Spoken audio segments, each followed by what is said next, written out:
আমি নির্বাচিত হওয়ার পরেই তোমরা কেউ কিন্তু আমার রেইনকোটের কথা বলো নাই। প্রথমে দেওন্দির এক মহিলা আমারে, আমি যখন চাল দিতে গেছিলাম দেওন্দিতে, আমার এক মহিলা কইল যে আমরা একটু রেইনকোট দিও। আর আমি যখন মেইন রোড দিয়ে যাই চাঁদপুরার চন্ডী দিয়া, দেখি আমার মহিলারা চা বাগানের তারা ওই যে পলিথিন দিয়ে আসে বৃষ্টির সময়। তখন আমি এদেরকে জিজ্ঞেস করছি যে তোমরা কি কখনো কেউ রেইনকোট দেয় নাই? কয় না, কেউ দেয় নাই। তখন আমি সিদ্ধান্ত নিছি যে আমার 17টা চা বাগান আছে, সোনাঘাট মাধবপুর মিল্লা 24টা চা বাগান, পুরা 24টা চা বাগানের যত মহিলা শ্রমিক আছেন সবাই রে একে একে করে, আজকে আমি 100 দিব, একে একে করে সবাই রে আমি একটা করে রেইনকোট দিব।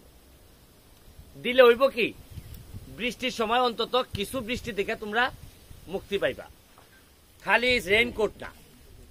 এরপরে আমি চিন্তা করতেছি তোমাদেরকে বুট জুতা দিব, ওই জুতা পরিয়া যাতে সাপে বিচ্ছুতে কাটা না লাগে, এই জন্য বৃষ্টির সময়টা যাতে তোমরা এইভাবে করতে পারো, জুতাও নিব। আর আমি কথা দিছি খালি এগুলা না, খালি রেইনকোট আর বুট জুতা না, আমি কথা দিছি যে সুনও দিব, পাউডারও দিব। খালি এমপি খালি ফর্সা থাকবো আর তোমরা ওইটা হয় না, এটা হয় না। কারণ গাছের চারা যেভাবে তোমরা যত্ন নেও, আমার ইচ্ছা হইল গিয়া বাহির থেকে মানুষ আইলে যেন বুঝে যে এই বাগানের শ্রমিকদের চেহারাই আলাদা, এই বাগানের শ্রমিকদের উপর কিছু যত্ন আছে। কারণ আমি এমপি তোমাদের, আমি এখানে মাল বানাইতেও আসি নাই, কাউরে 2 নম্বরই করে মাল বানাইতে দিতাম না। খবর নিয়ে দেখো তোমরা, নিজাম চৌধুরী তোমাদেরকে খেয়াল রাখে, তারেও তোমরা যা আমারে তো সবসময় পাইতাই না, তখন নিজাম চৌধুরীর মাধ্যমে খবর রাখবাই। এই যে চৌধুরী এ একটু ওজন হয়েছে আমার চেয়ে বেশি, উঠতে কষ্ট হয়, হ্যাঁ হ্যাঁ, নিজাম চৌধুরী খেয়াল রাখবাই, যা যা লাগে হেরে কইবাই। আর আমারে যদি একবারেই না পাও তাইলে একটা মুগুল লইয়া হেরে পিঠা শুরু করবাই। ভাই তোর এমপি গেল কই, বুঝছনি, তোর এমপি গেল কই, কইয়া মুগুল লইয়া, যদি বাইরেও কোনো বিচার নাই। আর এমপি রে না পাইয়া যদি কেউ রে মারো, কোনো বিচার হইতো না। কারণ এমপি তোমরা বুটে এমপি হইছে, আমারে বহু মানুষ বেইমানি করছে, কিন্তু আমারে চা বাগানের মানুষ বেইমানি করে নাই। তোমাদের মনে আছে কিনা, তার মাধ্যমে আমি তোমাদের যখন খারাপ সময় ছিল আমি দেওন্দিতে চাল পাঠাইছি।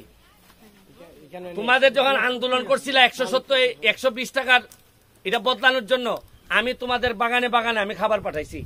আমি এইবারও আমি গাছ পাঠাইছি, এই যে আম গাছের চারা পাঠাইছি, আরো আইব আম গাছের চারা।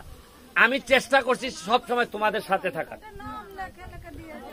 এখন আজকে 100 জন দিবে, যারা দিদি গো কইতাছি, আজকে 100 জন আমরা রেইনকোট দিব। গান আমি নির্বাচনের সময় কইছিলাম যে আমি নির্বাচনের পরে তোমরা বড় একটা গানের আয়োজন করবো, মনে আছে না? অনেকের মনে আছে মনে হয়, এটা গত সপ্তাহে আয়োজন করছিলাম, কিন্তু দেশে গন্ডগোল লাগাতে এটা পিছাই গেছে। এখন দুর্গাপূজা কবে? কতদিন আর? আচ্ছা, অক্টোবর হলে তো দেরি আছে, এর আগে এখানে কত? এই যে দিয়া গেলাম, দেখো আবার যদি কোনো টাকা পাতলা আমার জানাই ভাই, যে কাটিং মাটিং করে যদি না গো, দিশা না গো, ব্যারিস্টার গেছে কাগো, ইটা যেন কইতে না পারে। এই